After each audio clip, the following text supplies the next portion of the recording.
टुनपुर राज्य में एक बहुत ही बलवान राजा का राज चलता था। उसकी रानी भी बहुत सुंदर और समझदार थी। राजा रानी को एक पुत्र था। दोनों में अपने पुत्र के पालन पोषण को लेकर उनकी शिक्षा दीक्षा में किसी भी तरह की कोई कमी नहीं होने दी थी। राजकुमार भी बहुत सुंदर था। उसका व्यवहार विनम्र था और वो हर ओर से एक सुयोग्य पुत्र व राजकुमार था। कई पड़ोसी राज्यों के राजा राजकुमार से अपनी पुत्रियों का विवाह कराना चाहते थे। उन्होंने राजा रानी के पास विवाह के लिए प्रस्ताव भी भेजे थे। वहीं राजा रानी चाहते थे कि उनके राजकुमार का विवाह किसी सुंदर, समझदार और संवेदनशील जैसी राजकुमारी से ही हो, जो हर तरह से उनके पुत्र के लिए योग्य हो। राजा ने अपने राजकुमार को उन राज्यों में भेजा जहां से उनके लिए विवाह के प्रस्ताव आए थे।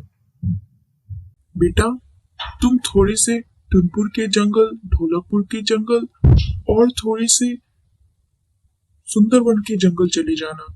वहां पे तुम्हें कुछ राज्यों के राजाओं ने बुलाया है। तुम्हें वहां कुछ राजकुमारियों से मिलना है और मिलके अपने लिए सुयोग्य पत्नी का चुनाव भी करना है।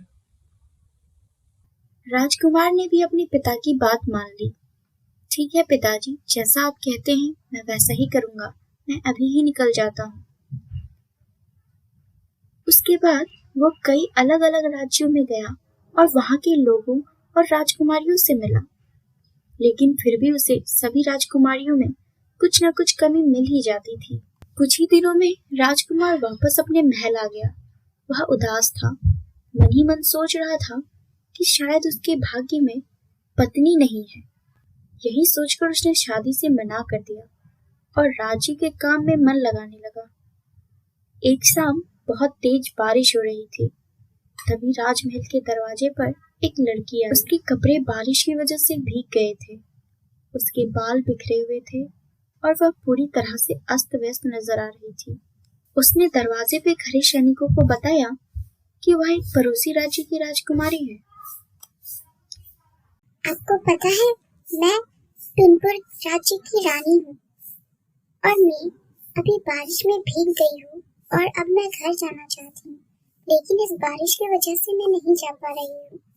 इसीलिए मैं चाहती हूँ कि आज के लिए आप मुझे यहाँ रुकने दें। राजकुमारी बारिश की वजह से यहाँ फंस गई थी। ऐसे मौसम में वह अपने महल नहीं जा सकती थी, इसलिए वो यहाँ पर शरण लेने के लिए आई हुई है। लेकिन उस लड़की की हालत देखकर उन्हें यकीन नहीं हो रहा था कि वह कोई राजकुमारी है।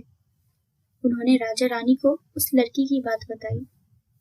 महाराज, दरवाजे पे एक लड़की खड़ी है जो बिल्कुल भी राजकुमारी नहीं लगती है, इसीलिए हम उसे आपसे मिलने नहीं दे रहे हैं। लेकिन वो कह रही है कि वो हमारे बगल के राज्य की राजकुमारी है और वो अब बारिश की वजह से अपने महल नहीं जा पा रही, इसलिए अब वो यहाँ ही रहेगी। रानी ने उसे महल में शरण दे दी, लेकिन उसकी बात कितनी सच है यह जानने के लिए रानी ने उसकी परीक्षा लेने की योजना बनाई। रानी ने उस लड़की के सोने के लिए एक पलंग सजाया जो कि सोने से बना हुआ था, जिस पर 20 मुलायम गद्दे बिछाए। फिर उसके ऊपर एक रेशम की चादर बिछा दी। रानी ने बड़ी ही चतुराई से रेशमी चादर और 20 गद्दों के नीचे एक मटर का दाना भी रख दिया और फिर उसी बिस्तर पर लड़की को सोने के लिए कहा। अगले दिन जैसे ही वह लड़की अपने कमरे से बाहर आई तो रानी ने बड़ी ही बेसब्री से उससे पूछा, बेटा तुम्हें रात में नींद कैसी आई?